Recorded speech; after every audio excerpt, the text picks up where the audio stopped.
Yo, men ishlaman o'rtoq, keyin onasini emsa. Nima bo'ldi? Charchadim. Nimadan charchading-chi? Nimadan charchading? Voy, 12 soat ishlama. Dam kunimni kutib charchadim. Oyligim qachon tushadi deb o'ylab charchadim. Yo, meni hayotim bir xil. Ish, uy, bir xil yashashim kerak. Yo, bolalarimga ham tuzukroq ota bo'la olayotganim yo'q. Yo, mana mashina olgim keladi. Uyimni remont qilib yaxshi yashagim keladi meni ham.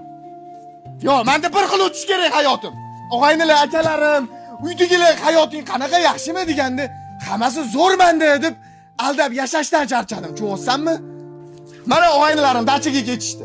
Yo, men ishda bo'lishim kerak. Men olmalarni taxlashim kerak, men olmalarni. Qachongacha men odamlarga havas qilib yashayman, o'rtoq? Sanjar og'ayningdan borar ekanmi?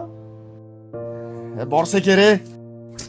Ishini zo'r qilib oldi, oyligi ham 20-25 million. Da.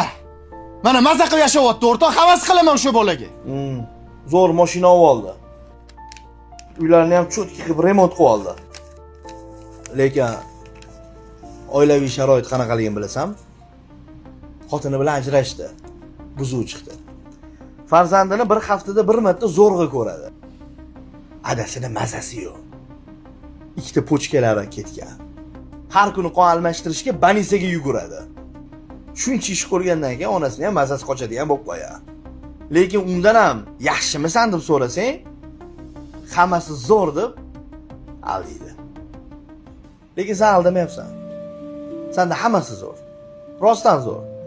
Uyga borsang ota-onang yoningda, farzanding, ayoling, ro'zg'oring but. Muhimi hammaligi sog'lom. Sen o'zi gapirayotgan gapingni qara. Hali ham Sanjarga havasing kelyaptimi? Nolib qo'ydim-a? O'zing kelib olgan bo'lsang ish qil. Suvlarni tashiylik.